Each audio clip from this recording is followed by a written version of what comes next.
চরম নাটকীয়তায় চরম উত্তেজনায় শেষ মুহূর্তে লঙ্কানদের কাঁদ দিয়ে ম্যাচ জিতল টাইগাররা। দর্শক, বিস্তারিত জানতে পুরো ভিডিওটি দেখার অনুরোধ রইল।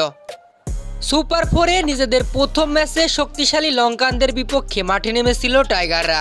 আর উল্লেখ্য যে শুরুতে টসে জিতে বোলিংয়ের সিদ্ধান্ত নেয় বাংলাদেশ। জবাবে শ্রীলঙ্কা ব্যাটিংয়ে নেমে শুরুটা অবশ্য ভালোই করেছিল।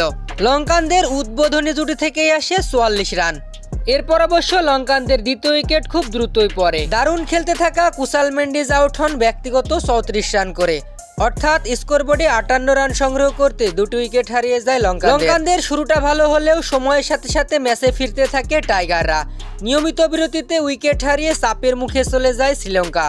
তবে শ্রীলঙ্কার হয়ে এদিন দুর্দান্ত পারফরমেন্স করেন লঙ্কান অলরাউন্ডার দাসুন সানাকা। শেষ পর্যন্ত বাংলাদেশি বোলারদের উপর ব্যাটিং তাণ্ডব চালিয়ে মাত্র 37 বলেই খেলেন 64 রানের অপরাজিত এক ইনিংস। আর মূলত তার ইনিংসের উপর ভর করে শ্রীলঙ্কা নির্ধারিত 20 ওভার শেষে সংগ্রহ করে পাহাড় সমান 168। জবাবে বড় লক্ষ্য তাড়া করতে নেমে শুরুটা অবশ্য ভালো হয়নি টাইগারদের।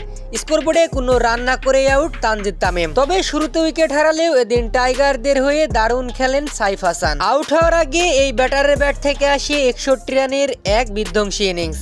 তবে সাইফ হাসান ব্যক্তিগত 61 রানে আউট হলে এরপর লঙ্কান বোলারদের উপর ব্যাটিং তাণ্ডব চালান তাওহিদ হৃদয়। আর মাত্র 31 বলেই পূরণ করেন নিজের অর্ধশতকও।